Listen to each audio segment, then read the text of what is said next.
우리가 예수를 믿고 너희가 이제는 열심을 내서 신앙생활을 잘 하라라고 하나님께서 우리에게 말씀을 하셨다면 과연 우리가 신앙생활을 어디까지 어느 정도까지 하나님이 원하시는 어느 선까지 우리가 할 수가 있을까 우리가 생각을 해봅니다.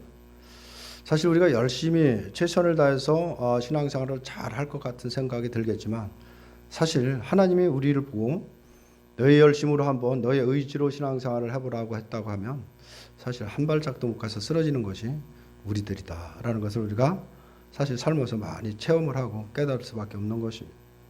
우리가 성령이 충만하고 뭔가 은혜를 받는 것 같으면 내가 정말 이제부터는 열심히 해야 되겠다라고 결심하고 다짐하지만 그거 뭐 하루도 못 가고 우리 뭐 세상 말로 작심삼일이라고 하는데 3일까지도 안 갑니다. 하루만 지나면 여전히 내 중심으로 살아가고 내 뜻대로 살아가는 것이 우리들이다라고 볼 수밖에 없습니다. 그래서 그런 우리들을 하나님은 너무나도 잘 알고 계시다라고 볼 수밖에 없죠. 그런 우리를 내버려 두시지 않고 또 우리들이 어떤 환경 속에서도 주님 바라보고 주님과 동행하는 삶을 살아가도록 우리를 이끄시도록 우리에게 성령을 보내주셨다는 이 사실만큼은 그것이 얼마나 큰 은혜인가를 깨달을 수밖에 없는 것입니다. 그래서 예수님께서 이제 아버지께 가는데 그냥 가는 것이 가게 되면 우리에게 보혜사를 보내주신다는 그 말씀은 뭐냐면 우리가 어떤 존재인지 어떤 인간인지를 너무나 잘 안다라는 것을 말씀을 하고 있는 것입니다. 오늘도 말씀을 하고 있죠. 그래서 보혜사를 보낼 건데 보혜사가 오면 결국 보혜사 성령께서 하나님이 택한 백성들에게 하실 일이 있다는 것인데 그게 무엇인가를 설명을 하고 있는 것입니다. 과연 성령께서 오셔서 우리에게 무엇을 도울 것인가라는 것을 말씀을 하는데 오늘 7절을 보면 그러나 내가 너에게 실상을 말하느니 내가 떠나가는 것이 너에게 유익이라. 내가 떠나가지 아니하면 보혜사가 너에게 오시지 아니할 것이요 가면 그가 그를 너희에게 보내리리라고 이렇게 말씀을 하죠. 예수님이 이제 하늘로 가시고 성령이 오시는 것이 보혜사를 보내는 것이 제자들에게 유익이다라고 이렇게 말씀을 하고 있는데 과연 제자들에게 어떤 유익이 있겠는가를 우리가 한번 생각을 해봅니다. 제자들의 입장이라고 생각을 한다면 사실 예수님과 함께 계시는 것이 제자들은 더 좋다라고 생각을 할 것은 분명합니다. 왜냐하면 능력이 있으신 분이 예수님이 함께 계시면서 자신들을 돕는 것이 더 유익하지 않느냐 이렇게 생각을 하기 때문에 그런 것입니다. 하지만 예수님이 가시는 것이 유익하다라고 이렇게 말씀을 하고 있는 것입니다. 그 이유는 뭐냐? 육신으로 계시는 예수님을 끝까지 변함없이 믿을 자가 없기 때문이네 그런 것입니다. 그래서 제자들이 지금 예수님과 함께 있지만 사실 예수님이 왜 이 땅에 오셨는지 무엇 때문에 오셨는지 전혀 깨닫지를 못하고 있는 것이죠. 단 그들이 생각하는 건 여러 가지 이적을 행하시고 여러 가지 세상에서 할 수 없는 모든 일들을 하시니까 이분은 대단하신 분이구나. 바로 이분이 우리를 해방시키고 우리의 모든 필요를 채워주실 분이라는 육신적인 생각에 머물러 있는 것이 제자들이다라고 볼 수밖에 없습니다. 우리들도 마찬가지. 우리들도 성령이 오신다는 것보다는 어떤 면에서 보면 예수님이 직접 우리와 함께 계셔서 많은 이적도 베풀어 주시는 것을 우리가 보면서 살면 우리들이 더 주님을 더 따를 것이 아니냐 이런 생각을 하게도 되는 것입니다. 성령이 오신다라고 해서 우리들이 어떤 놀라운 이적을 행하는 능력을 주시는 것도 아니고 오셨는지 오시지 않았는지 알 수 없는 그런 성령이라고 한다면 예수님의 이적을 직접 목격하며 사는 것, 주님과 함께 예수님과 함께 사는 것이 더 낫지 않겠느냐 이런 생각을 할 수도 있는 것이죠. 하지만 우리들이 날마다 예수님의 이적을 목격한다라고 해도 주님과 함께하면서 날마다 신비로운 현상, 정말 사람의 힘으로 할 수 없는 어떤 이적을 체험한다라고 할지라도 그것으로 끝까지 믿음이 변하지 않는다라고 자신할 사람이 있겠는가라고 한다면 한 명도 없다라는 것을 깨닫게 될 수밖에 없는 것입니다. 사람이 놀라운 이적을 체험하고 목격하면 할수록 더 나은 것을 더 큰 이적을 원하는 것이 인간의 욕망이고 사람이고 누구나 갖고 있는 생각인 것입니다. 결국은 뭐냐? 예수님이 행하는 이적을 수없이 본다라고 해도 결국 더 큰 것, 그거보다 더 큰 것을 계속해서 요구하면서 어떤 이적에 대해서 이제 시큰둥하게 되는 것이 인간의 마음인 것입니다. 그러므로 예수님이 육신으로 함께 하신다라고 해서 예수님을 향한 그 믿음이 변하지 않느냐? 변하지 않을 사람은 한 사람도 없다랄 수밖에 없는 것입니다. 그렇다면 과연 무엇이 유익하느냐라는 것이죠. 그것은 바로 성령이 오시는 것이 제자들에게 더 유익한 것이다 라는 것을 말씀을 하고 있는 것입니다. 왜냐하면 성령이 오셔서 우리의 믿음을 도우시고 날마다 우리를 붙들어서 예수 그리스도에게 붙들어 놓으시는 것이 끝까지 그리스도를 믿음으로 살아갈 수 있는 유일한 길이 되기 때문이다 라고 볼 수밖에 없는 것입니다. 성령이 오시지 않는 상태에서는 눈에 보이는 것만을 의지할 수밖에 없는 것입니다. 그것이 전부일 수밖에 없는 것이죠. 그래서 제자들이 육신으로 계시는 예수님을 믿고 있다가 제자들이 떠난다고 하시자 바로 제자들을 떠난다고 하시자 마음에 근심이 생겼던 것입니다. 눈에 보이는 어떤 믿음의 대상이 자기들에게서 사라진다는 것에 대한 어떤 불안과 염려가 있었다라고 볼 수가 있는 것이죠. 이제는 무엇을 믿고 살아가느냐라는 생각이 지배를 했다라고 볼 수도 있는 것입니다. 바로 이것이 인간의 수준이다라고 볼 수밖에 없는 것입니다. 보이지 않는 것에 대해서 항상 의심하면서 결국 믿지를 않는 것입니다. 보이는 것만을 확실하다라는 생각을 갖게 되는 것이죠. 이러한 인간들을 돕기 위해서 결국 성령을 보내신다라는 것을 말씀을 하고 있는 것입니다. 성령이 오시는 이유가 바로 여기 있다라고 볼 수가 있죠. 그러므로 성도에게 성령이 오신다라는 것은 결국 뭐냐면 그것이 바로 구원의 보증이고 기쁨이 될 수밖에 없는 것입니다. 성령이 오시는 것은 성도에게 어떤 신비한 체험을 주시기 위해서 오시는 것이 아닌 것입니다. 그러므로 성령을 받고 안 받고를 자기 마음에서 느껴지는 어떤 현상을 가지고 판단해서는 안 된다라고 볼 수가 있는 것입니다. 어떤 때 마음이 뜨거워지고 뭔가 내 마음에 신비한 전에 느끼지 못한 것을 느낀 걸 가지고 내가 성령이 함께하고 있다라고 생각을 하고 또 그런 마음이 없으면 성령이 나와 함께하는 것이 아니지 않느냐 이런 생각으로 성령이 함께하는 것을 판단해서는 안 된다라는 사실을 우리가 기억해야 됩니다. 그러면 성령께서 무엇을 위해서 우리에게 오시느냐라는 것이죠. 예수님은 무엇 때문에 제자들에게 성령을 보내시겠다. 또 성령이 보혜사가 오시는 것이 유익하다라고 말씀을 하시느냐라는 것입니다. 그리고 우리는 무엇으로 성령이 내 속에 함께하고 있다라는 것을 확인할 수 있겠느냐라는 것을 오늘 본문에서 말씀을 하고 있습니다.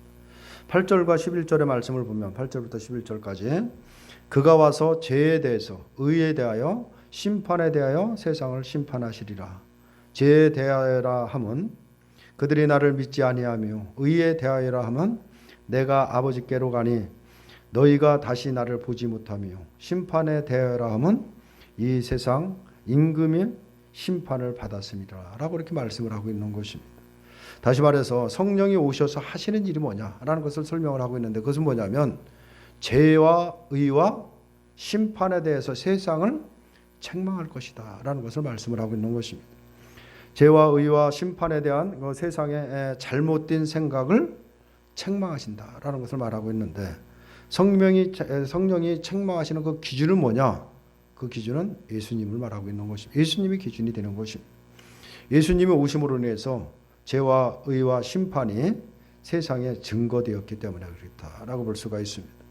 오늘 9절에 보면 죄에 대하여라 하면 그렇게 말씀을 하죠. 그것은 바로 그들이 나를 믿지 않음이다 라고 그렇게 말씀을 하고 있습니다. 바로 성경이 말하는 죄라는 것은 뭐냐? 예수님을 믿지 않는 것이다 라는 것을 말하고 있는 것입니다. 그러나 세상은 예수님을 믿지 않는 것을 죄라고 생각하고 있지는 않는 것입니다. 그렇다면 무엇 때문에 예수님을 믿지 않는 것을 죄라고 말씀을 하시느냐라는 것이죠. 세상은 모두가 마찬가지죠. 이 세상은 하나님의 은혜 아래에 있는 것입니다. 하나님의 은혜 가운데 모두가 존재하는 것은 분명한 것입니다. 마태복음에서 말씀하신 대로 착한 사람이 선한 사람이든 악인이든 그거와 구분하지 않고 이 세상은 누구에게나 공평하게나 해를 비춰주고 비를 내리는 하나님의 은혜 가운데 살아가고 있다라고 볼 수가 있는 것입니다. 그런데 세상은 하나님의 은혜로 살아가면서도 하나님께 감사하지 않고 있는 것입니다. 자신들의 힘과 노력과 또 바로 능력으로 살아가는 것으로 착각을 하고 있는 것이죠. 바로 성경은 이것을 죄라고 말씀을 하고 있는 것입니다. 예수님을 믿지 않는 것은 단순히 교회를 다니지 않는 것을 말하고 있지 않습니다. 예수님이 대신 죽으신 은혜로 살아가고 있음을 믿는 것을 말하고 있습니다. 그러므로 예수님을 믿는다라는 것은 자신의 힘을 의지하지 않는다라는 것을 말하고 있는 것입니다. 오직 예수님의 은혜로 살아가는구나라는 것을 바로 깨닫는 것입니다. 바로 예수님의 은혜가 아니었다면 나는 영원히 죽은 존재로 존재할 수밖에 없다는 것을 깨닫는 것이죠. 내가 생명을 가지고 살아가는 것은 전적인 하나님의 사랑이고 은혜, 주님의 은혜다라는 것을 깨닫는 것입니다. 만약 이것이 없다라고 한다면, 이런 깨달음이 없다라고 한다면 그는 죄 가운데 있는 것이다 라는 것을 말하고 있는 것입니다. 아무리 착한 일을 한다라고 할지라도 하나님의 은혜 안에 있음을 깨닫지 못하면, 하나님의 사랑이 무엇인지를 깨닫지 못하고 살아간다면 그것이 바로 죄라는 것을 말하고 있는 것입니다. 성령이 오셔서 바로 이것을 책망하신다라는 것을 말하고 있습니다. 우리의 죄가 무엇인지를 깨닫게 하시고 죄 가운데 있던 나를 책망하시고 바로 애통하게 하신다라는 것입니다. 또 10절을 보면 의에 대하여 하면 내가 아버지께로 가니 너희가 나를 다시 보지 못하며 라고 이렇게 말씀을 하고 있죠. 세상은 의라는 것을 인간의 착한 행동을 두고 세상은 의다, 의롭다 이렇게 얘기를 합니다. 그런데 예수님은 예수님의 의를 바로 예수님이 아버지께 가셔서 다시 예수님을 보지 못하는 것으로 지금 말씀을 하고 있습니다. 이것이 왜 의라고 말씀을 하시느냐라는 것이죠. 예수님이 아버지께 가신다라는 것은 결국 뭐냐? 십자가의 죽으심과 다시 살아나신 바로 부활을 말하고 있는 것입니다. 부활을 말씀을 하고 있는데 유대인들이 예수님이 틀리고 예수님은 틀리고 자신들이 옳다고 해서 결국은 예수님을 죽였습니다. 그런데 하나님은 예수님을 다시 살리십니다. 이것으로 진정으로 옳은 분은 바로 예수님이라는 것이 증명이 되는 것입니다. 이것은 하나님 앞에서 오직 예수님만이 옳다는 것을 의미한다라고 볼 수가 있는데 예수님이 행하신 것만을 의롭다라고 말을 하고 있는 것입니다. 그리고 천국이라는 것, 하나님의 나라는 것은 의로운 자만 들어갈 수가 있는 나라인 것입니다. 그런데 우리에게는 의가 없다라는 것이죠. 예수님만이 의롭기 때문에 그 의로우신 예수님을 믿는 자만이 바로 의롭다 여김을 받고 그 천국 하나님의 나라에 가게 된다라고 볼 수가 있는 것인데, 따라서 믿음이 있는 자는 자신의 행위를 자랑하지 않는 것입니다. 내가 무슨 업적을 남겼던, 무슨 일을 했던, 세상에서 아무리 존경을 받고 세상 사람들이 다 우러러보는 위치에 있다라고 할지라도 그걸 전혀 의로 여기지 않는다라고 볼 수밖에 없는 것입니다. 내가 한 것이 아니기 때문에 그런 것입니다. 내가 일어난 모든 일들은 내가 한 것이 아니라 하나님의 은혜이고 하나님이 하신, 주님이 하신 것이지 내가 한 것은 아무 없다는 것을 깨닫기 때문에 그런 것입니다. 대신 내가 한 모든 것에서 예수님의 행하심만을 자랑하고 의지할 뿐이다 라고 볼 수가 있는 것입니다. 이것이 바로 의가 무엇인지를 바르게 깨달은 성도다 라고 볼 수가 있는 것입니다. 성령이 우리에게 의가 무엇인지를 가르쳐 주시고 의에 대해서 책망하시기 때문에 어떤 자기 행위도 자기가 했던 어떤 것도 의로 여기지 않는다라고 볼 수밖에 없는 것입니다. 또 11절에 보면 심판에 대하여라 함은 이 세상 임금이 심판을 받았음이라라고 이렇게 말씀을 합니다. 세상의 임금이라는 것은 뭘 말하고 권세 잡은 자를 말하고 있는 것입니다. 그리고 예수님은 세상 권세 잡은 자에 의해서 죽이심을 당했습니다. 그런데 하나님이 예수님을 다시 살리심으로 인해서 세상이 하나님의 아들을 죽였음을 그대로 드러난다라고 볼 수가 있는 것이죠. 하나님의 아들을 죽였다면 남은 것은 뭐냐? 그 심판밖에 없는 것입니다. 예수님의 기준이 돼서 결국 심판을 받게 된다라는 것이죠.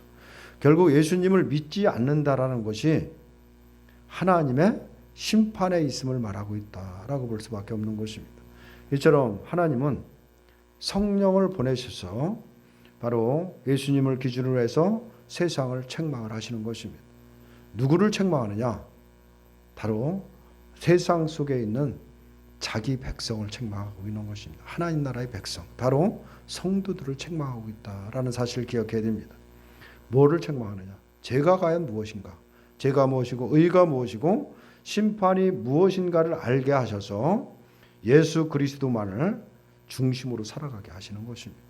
그래서 늘 깨닫게 하시고 여전히 내 중심으로 살아가는 것을 깨닫게 하시고 또 예수님과 멀어져 있는 것을 깨닫게 하시고 그래서 늘 바로 주님 안을 더 가까이 가도록 우리들을 깨닫도록 하시는 분이 뭐냐? 보혜사 성령이다라고 볼 수가 있는 것입니다. 그런데 사실 우리들의 모습을 보면 우리들은 과연 성령에 의해서 책망을 받고 살아가느냐라는 것을 생각을 해봐야 되는 것입니다.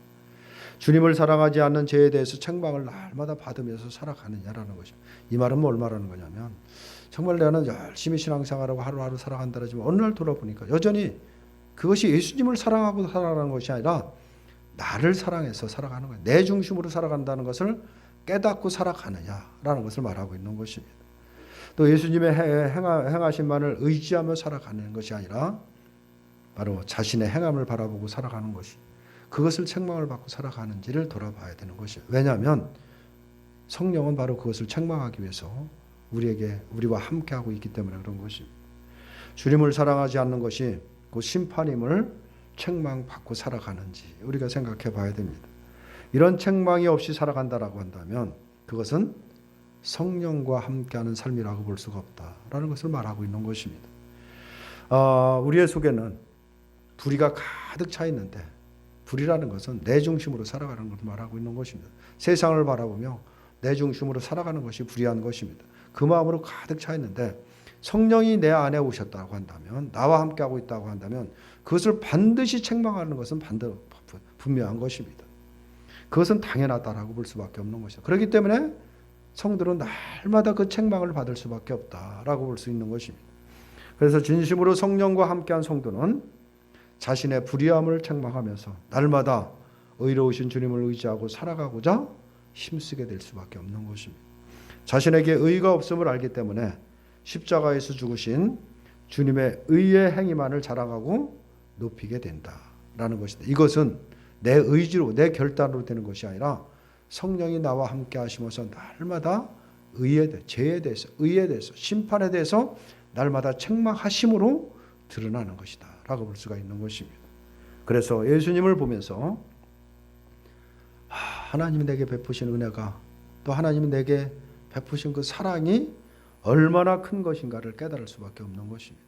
그리고 세상 것을 기준하여 은혜와 사랑을 평가했던 자신을 책망하게 될 수밖에 없다라는 것입니다. 자신을 책망하며 주님을 바라보는 그가 바로 성령과 함께한 성도다라는 것을 말씀을 하고 있는 것입니다. 성령이 우리와 함께하고 있고 나와 동행하고 있다라고 한다면 반드시 그 성령은 의가 무엇인지 반드시 깨닫게 하는 것입니다. 죄가 무엇인지를 깨닫게 하는 것입니다. 또 심판이 무엇인가를 깨닫게 하기 때문에 성령이 함께한 성도는 날마다 나 자신을 바라보면서 그 책망을 받고 살아가는 것입니다. 그 책망을 받음으로 인해서 하나님의 은혜와 사랑을 깨닫고 오직 내가 바라볼 분은 예수 그리스도라는 걸 깨닫고 주님만을 바라보고 주님의 중심으로 살아갈 수밖에 없다라는 것을 말하고 있는 것입니다. 그래서 바로 예수님이 아버지께 가심으로 해서 보혜사를 보낼 때 그 보혜사를 통해서 우리가 주님이 오시는 그날까지 우리는 주님 안에서 주님의 놀라우신 그 은혜를 경험하며 살아갈 수 있는 그 특권이 우리에게 주어졌다는 것을 말씀을 하고 있는 것입니다. 그런데 과연 우리는 그 성령의 책망을 날마다 받고 살아가는지 우리가 한번 돌아봐야 되는 것입니다. 내가 진정으로 성령의 그 책망을 받고 살아간다고 한다면 우리의 중심은 우리의 시선은 오직 주님께만 향할 수밖에 없다는 사실을 깨달으시고 나는 하루하루 누구를 바라보며 살아가는지 돌아보시는 저와 여러분들이 되시기를 주님의 이름으로 축원합니다.